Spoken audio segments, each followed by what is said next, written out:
kilalang malapit na kaibigan ni Pangulong Noynoy Aquino ang nagbitiw na yan DILG Undersecretary Rico Puno.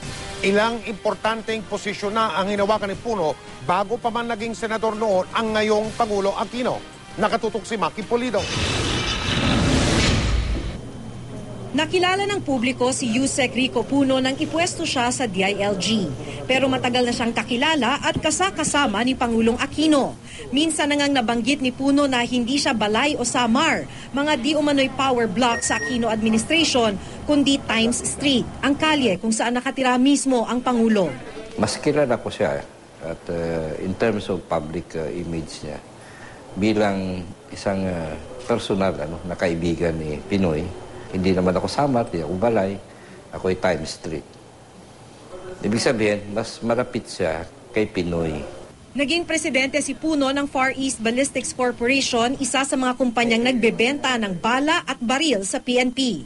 2007, naging ground commander si Puno sa senatorial campaign noon ng Pangulo. Naging consultant sa Committee on Public Order and Safety and Dangerous Drugs ni nooy Senador Noynoy Aquino, hanggang matalaga bilang Undersecretary ng Department of Interior and Local Government o DILG na namumuno sa PNP, BFP, BJMP at Philippine Public Safety College. Bilang USEC ng DILG, siya ang pinatutok sa PNP.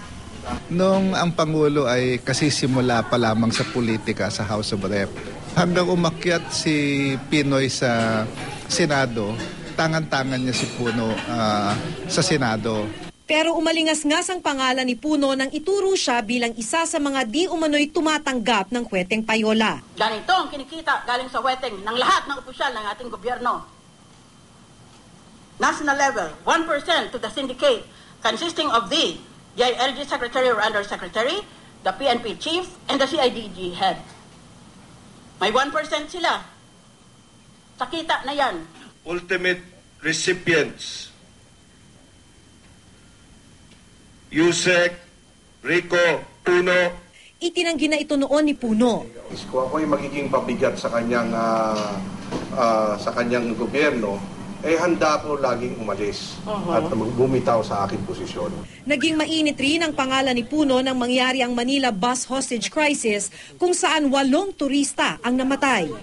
Sa Biyernes, magsasagawa ng investigasyon ng Senate Committee on Constitutional Amendments and Revision of Codes and Laws na pinamumunuan ni Senador Miriam Santiago.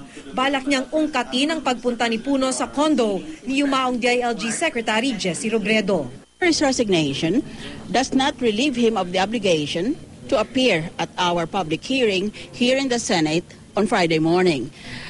There is no precedent that any person who resigns or even retires from public service is automatically acquitted of any liability for any misdeeds during his term of office. Maki Pulido, nakatutok, 24 oras.